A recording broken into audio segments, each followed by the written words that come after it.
आज बात करेंगे डॉलर की, जहां पर हमने लगातार दबाव बनता हुआ देखा है और उसका असर बाकी कमोडिटीज पर भी देखने को मिला। सोने चांदी में 3 हफ्ते के लोज पर कारोबार हो रहा है और डॉलर इंडेक्स 4 हफ्ते के हाईज पर कारोबार कर रहा है, तो क्लियरली एक सीधा इंपैक्ट यहां पर देखने को मिला। साथ ही बात करेंगे कच्चे तेल की, जहां पर गिरावट जारी है और पिछले महीने यानी कि जुलाई की अच्छी खासी तेजी के बाद अगस्त की शुरुआत ऑन द वीकर साइड यहां पर हुई है। फिर चाहे वो इन्वेंट्री डेटा है या फिर चाइना की तरफ से कोई भी स्टिमुलस मेजर अब तक ना आना, और बाजार ने उसका एक इम्पैक्ट यहां पर मेटल्स पर भी आता हुआ देखा है। 3 हफ्तों के निचले स्तरों पर गुआर है और यहां पर आगे क्या स्थिति रह सकती है, इन सब पर बात करने के लिए हमारे साथ हैं केडिया कमोडिटीज के अजय केडिया, कोटक सिक्योरिटीज के रविंद्र राव, साथ ही सोने पर बात करने के लिए बॉम्बे ज्वेलर्स एसोसिएशन के वीपी कुमार जैन जुड़ेंगे हमारे साथ। और ब्रेक के बाद हम बात करेंगे एग्री कमोडिटी एक्सपर्ट पुखराज चोपड़ा से गुआर के बारे में। लेकिन शुरुआत यहां पर सोने चांदी के साथ कर लेते हैं, क्योंकि यहां पर मुनाफा वसूली जारी है। पिछला हफ्ता, पिछला महीने की भी अगर बात की जाए तो जुलाई अच्छा खासा था, लेकिन अगस्त की शुरुआत यहां पर भी बेहतर नहीं हुई है। कैसे देखते हैं आप रविंद्र, एंड स्पेशली जब आज यहां पर बैंक ऑफ इंग्लैंड की मॉनेटरी पॉलिसी मीटिंग है और 25 बेसिस पॉइंट की रेट हाइक यहां पर भी तय। Good morning Manisha. मनीषा, मेरे हिसाब से अगर आज bank of England hawkish tone दिखाता है तो I think that might be slightly negative for dollar. लेकिन मुझे लगता है कि जो इम्पोर्टेंट इवेंट होगा वो कल का नॉन फार्म पेरोल डेटा होगा। आज भी काफी सारे डेटास है, यूएस से अनएम्प्लॉयमेंट क्लेम्स है and we have services PMI from the US. Datas अगर आप देखें तो थोड़े से मिक्स आ रहे हैं। अगर हम मैन्युफैक्चरिंग पीएमआई डेटा देखे वीक के स्टार्ट में, that has slightly come better than the previous week. ADP employ previous month ADP employment के डेटा देखे तो एडीपी एम्प्लॉयमेंट ने थोड़ा सरप्राइज किया कल के सेशन में, जिसकी वजह से हमने फिर से एक फॉल देखा गोल्ड सिल्वर में। अदरवाइज गोल्ड सिल्वर वर रिकवरिंग। तो मेरे हिसाब से अभी जो सितंबर रेट हाइक का जो चांसेस है, I think it all depends on the payrolls data. अगर पेरोल डेटा फिर से अगर बढ़ के आता है तो I think that might give a clear signal कि Fed might again think of hiking the rates. But वो डेटा के लिए हमें वेट करना पड़ेगा, क्योंकि एक्सपेक्टेशन जो है वो अभी भी थोड़ा सा डाउनसाइड का है, और अगर डाउनसाइड सरप्राइज आता है then we might see a sharp run up in gold and silver both. अगर प्राइस एक्शन की बात करें तो मेरे हिसाब से गोल्ड कॉमिक्स स्पॉट गोल्ड में 1930 का एक स्ट्रॉन्ग सपोर्ट है। अपसाइड जो रेजिस्टेंस है वो अराउंड 1984 का है। मल्टीपल टाइम्स प्राइसेस ने वहां पर टेस्ट किया, लेकिन वहां से ऊपर नहीं जा पाया प्राइसेस, और वहां से हमने एक फॉल देखा है। तो मेरे हिसाब से 1930 काफी क्रूशल रहेगा। 1930 के नीचे अगर क्लोजिंग आ जाता है तो I think we might again be heading towards 1900 to 1910 dollars, and that will happen अगर non farm payroll data upside surprise देता है तो। और अगर सिल्वर की बात करें तो सिल्वर में भी आई थिंक 2360 2350 का एक अच्छा सपोर्ट है, उसके आसपास ही प्राइसेस ट्रेड कर रहा है। तो दिस इज इंडिकेटिंग कि जो नॉन फार्म पेरोल डेटा है that might be the trigger for the next move. Dollar index में भी हमने 102.50 102.60 के आसपास पहले भी एक रेजिस्टेंस आते हुए देखा है। तो I think everything depends on the data events from the US. अगर कोई अपसाइड सरप्राइज आता है तो we might see further up move in dollar and downside in precious metals and vice versa. Bank of England भी काफी crucial होगा। तो मेरे हिसाब से आज का और कल का दिन गोल्ड सिल्वर के लिए काफी इंपॉर्टेंट है। और ये जो इवेंट्स है जो मैंने बताया, I think that might shape up the tone for this week and the next. Okay, तो आगे से आगे के लिए डेटा किस तरीके का आता है वो इम्पोर्टेंट रहेगा, लेकिन हाँ एक एंटिसिपेशन जरूर अब बढ़ना शुरू हो चुकी है कि नेक्स्ट पॉलिसी मीटिंग में क्या ब्याज दरें बढ़ेंगे, और यही वजह है कि जो हमने अपसाइड है वो कैप होती हुई देखी और एक रेंज में ही सोने चांदी के प्राइसेस रहे हैं। कुमार जैन भी हमारे साथ मौजूद है, बॉम्बे ज्वेलर्स एसोसिएशन के वीपी। जैन साहब नमस्कार, स्वागत है आपका। तो पहले तो प्राइसेस पर एक राय, आपको क्या लग रहा है, भाव इसी रेंज में रहने वाले हैं क्या? और दूसरा ये क्योंकि अब फेस्टिव सीजन की शुरुआत आगे एक्सपेक्टेड है, वेडिंग सीजन की शुरुआत हो जाएगी, तो जो इनिशियल बुकिंग्स या जो डिमांड आ रही है इन प्राइसेस पर वो कैसी है? नहीं, प्राइस का जहां तक सुना आज पर्टिकुलरली घटा है, डॉलर टर्म्स में 1935 के आसपास आया है, और सोने में अंदाज 59,500 के आसपास खुलेगा ऐसा अनुमानित है। लेकिन इसके पहले हम एक बात करें, आज एक बहुत बड़ा शो की शुरुआत हुई है IIGS के एग्जीबिशन की, जहां पे करीबन 40,000 लोगों की बुकिंग हो चुकी है। तो ये सब देखते हुए कहीं ना कहीं जाके सोने में एक अच्छी डिमांड आने वाले समय में भी आने वाली है। अभी तक फिगर नहीं आया है कुछ शादियों के मुहूर्त के, लेकिन फेस्टिव सीजन शुरू हो रही है, उसके बाद तुरंत शादियां भी शुरू हो रही है। तो ये सब देखते हुए, और अगर सोना नीचे आ जाता है तो एक बहुत अच्छी सी मांग रहेगी। डेफिनेटली अभी वर्ल्ड गोल्ड काउंसिल ने कल अनाउंस किया था कि भाई सोना जो है 700 टन 798 टन से करीबन 700 टन के पास आया है, जो कि डेफिनेटली एक मांग की कमी की दर्शिता दिखाता है कि मांग में कमी है। लेकिन ऐसा नहीं है, वहां सामने सामने रिसाइकल गोल्ड से भी लोगों का काम हो रहा है। हम रिसाइकल गोल्ड के रेशियो देखे तो वो भी बढ़कर आए। तो लोगों में शादियों की वजह से हिंदुस्तान में शादियों की डिमांड फुल रहेगी और आने वाले समय में भी अभी तक फिगर नहीं आया मुहूर्त के, में जैसे कि मैंने आपको कहा, मुहूर्त के फिगर आते ही एक अंदाज आ जाएगा कि सोने की मांग किस तरह रहेगी। या तो ये भाव पे निचला भाव अगर आता है स्तर कि 55, 56 या 50 के आसपास, तो सोना नीचे आएगा तो मांग ऐसे निकल आएगी। और नहीं आता है तो रिसाइकल गोल्ड से सोने की एक अच्छी डिमांड रहेगी। और अब की बार दो एग्जीबिशन आ रहे हैं, IIJS के एग्जीबिशन के बाद में GJC का एग्जीबिशन भी तुरंत आने वाला। तो एक लोगों को बहुत सारी अपॉर्चुनिटी मिलेगी, लोगों को वैरायटी मिलेगी, लोगों को एक अच्छी सी डिजाइने मिलेगी कि भाई चलो खरीदारी करें। और बहुत इस एग्जीबिशन की वजह से सोने की लोगों की परचेजिंग अच्छी होगी और लोगों में इंटरेस्ट भी बना रहेगा।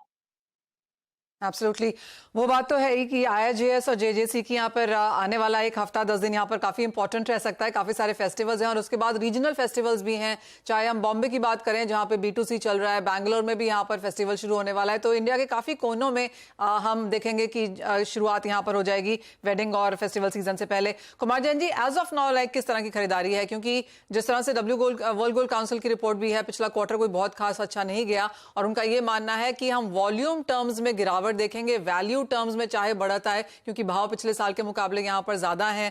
आपको भी लगता है कि जो परचेजेस हैं वो लोअर टिकट साइज की रहेंगी?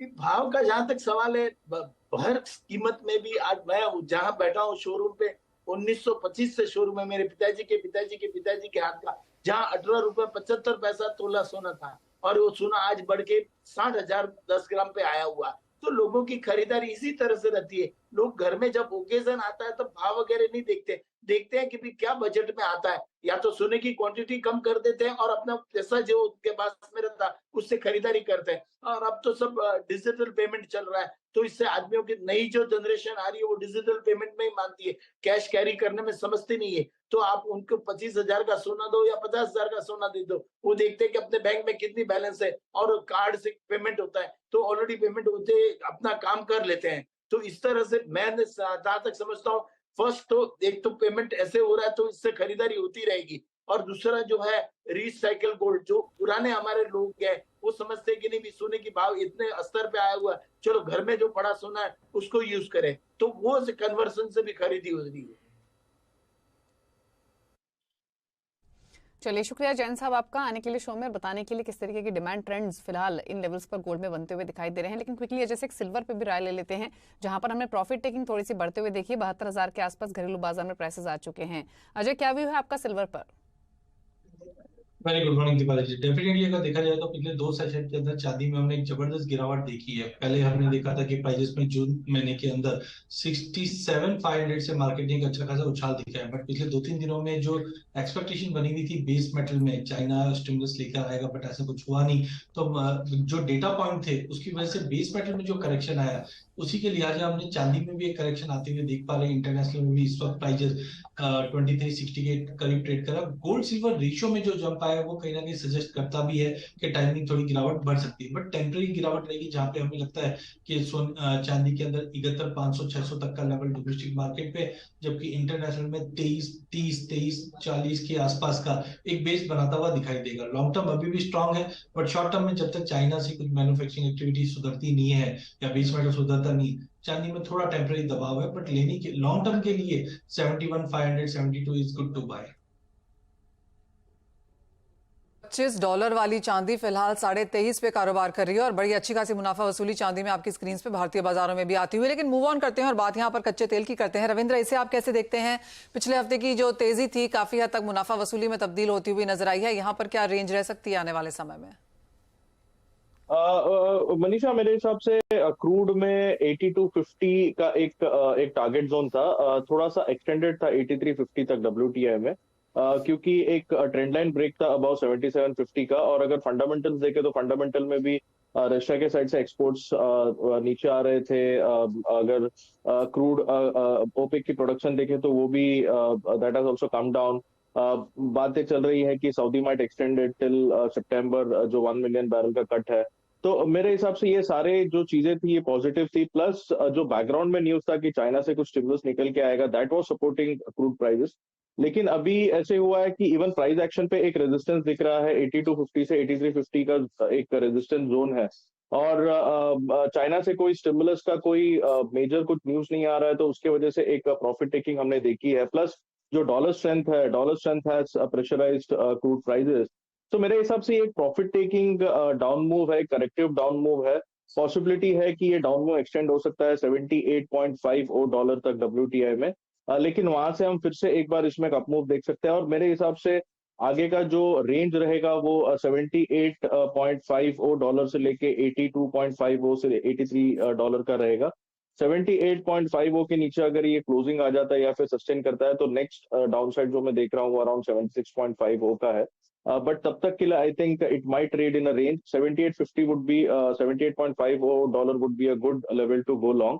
एमसीएक्स की बात करें तो एमसीएक्स में अराउंड 6490 6480 का जो जोन है, that is a good buying zone. Upside में फिर से एक बार 6800 840 का रेजिस्टेंस रहेगा। तो मेरे हिसाब से इन द नियर टर्म जो रेंज है वो 6840 से लेके 6480 का रहेगा। ओके, चलिए, तो ये स्ट्रैटेजी रही आपके लिए क्रूड पर। इसी के साथ एक ब्रेक के लिए भी रुक रहे हैं। ब्रेक के उस पार फोकस करेंगे ग्वार पर, जहां पर कल लोअर सर्किट लगने के बाद आज भी प्रेशर बरकरार है। यहाँ इस पर चर्चा करेंगे पुखरा चोपड़ा से, और साथ ही बाकी स्ट्रैटेजीज भी लेंगे हमारे एक्सपर्ट से। जल्द वापस आते हैं एक छोटे से ब्रेक के बाद। नमस्कार, आपका स्वागत है। और गुआर की तेजी हवा होती हुई नजर आई है। लगातार चौथे दिन हमने यहां पर दबाव बनता हुआ देखा है। कल तो लोअर सर्किट भी था। यहां से क्या इंपैक्ट है बारिशों का, करंट लेवल्स पे क्या होने की उम्मीद है? कल की बिकवाली के बाद हल्की सी तेजी के साथ कारोबार, 0.5% की खरीदारी एज ऑफ निचले स्तरों पर अपॉर्चुनिटी बाइंग के तौर पर जरूर नजर आई है। हमारे साथ पुखरा चोपड़ा जी जुड़ चुके हैं। पुखरा जी नमस्कार। अच्छी खासी उठापटक यहां पर गुआर में बनती हुई नजर आई है। मानसून का प्रॉक्सी इसे कहा जाता है। हम देखते ही हैं कि 2-3 महीने में जितनी उठापटक गुआर दिखाता है शायद ही कोई और कमोडिटी दिखाती है कंसिस्टेंटली, फॉर दैट मैटर। कैसे देखते हैं आप करंटली राजस्थान में बुआई मौसम को लेकर जो स्थिति है, कितना इंपैक्ट उसका गुआर के भावों पे रह सकता है? सही कहा मनीषा जी आपने कि ये 2-3 महीने हैं ग्वार के बहुत उतार चढ़ाव के रहते हैं, और ये एक तरह से इस समय मानसून का सौदा हो जाता है ग्वार की जगह। तो पिछले दिनों जो एक अच्छी खासी तेजी आई थी, 5200 रुपए से चल के 6200 रुपए हो गए थे, उसके पीछे एक संभावना थी लोगों को कि अगस्त सितंबर में मानसून कमजोर रहेगा, और उस करके लोगों ने परचेजिंग की, और जो जीरा, आपका धनिया और हल्दी के ट्रेडर्स भी इसके अंदर स्टॉकिस्ट के रूप में आए, तो ग्वार में अच्छी खासी ऊंचाई आई। उसके बाद में जैसे जैसे डाटा आए, जो सरकार के जो लक्ष्य है 27 लाख हेक्टर बिजाई का राजस्थान में, उसके मुकाबले 25,32,000 हेक्टर में बिजाई हो चुकी है, जो इसका 93.8% है ये जी। और पर पिछले साल इसी समय में 29,50,000 हेक्टर की बिजाई हुई थी। पिछले साल चूंकि एक्स्ट्रा ऑर्डिनरी बिजाई थी, तो उसके मुकाबले तो बिजाई में थोड़ा सा पिछड़ा है, पर ये बिजाई काफी अच्छी है। अब इस पे ये सारी की सारी तेजी मंदी संभावनाओं पे है। 3 तरह की संभावनाएं रहती है। एक जिसको लगता है कि अगस्त में मौसम कमजोर रहेगा वो बाय कर रहा है, एक जिसको लगता है कि अगस्त में मौसम कमजोर रहेगा वो बाय कर रहा है, जिसको लगता है अच्छा लगता है वो सेल कर रहा है, जिसको लगेगा कि सामान्य खेती है वो इधर से उधर चलता रहेगा। पर अभी सारा का सारा ये संभावनाओं पे चल रहा है। जैसे जैसे मौसम आगे बढ़ेगा, समय आगे निकलेगा, वैसे वैसे इसके अंदर तेजी मंदी है वो मजबूत होगी। या तो मंदी होगी तो वो भी मजबूत होगी, तेजी होगी तो वो भी मजबूत होगी। तो अभी सारा का सारा कल्पनाओं पे, संभावनाओं पे ये बाजार चल रहा है। इसी वजह से इस पे उठापटक आ रही है। वैसे हम भावों को देखें मनीषा जी, तो ये फेयर प्राइस इसको कह सकते हैं। मैंने पहले भी कहा था 5600-5700 इसके फेयर प्राइस है। उसके बाद की जो तेजी मंदी है वो पूरी मानसून पे निर्भर करेगी मनीषा जी। तो आप अभी ये कह रहे हो कि बुआई के नंबर्स तो ठीक ठाक हैं, लेकिन गुआर की बात करें या डिमांड की बात करें या बाजार में जो आवक है वो इतने ज्यादा मायने फिलहाल नहीं रख रही फॉर द नियर टर्म? जी बिल्कुल कोई मायने नहीं है अभी डिमांड सप्लाई का।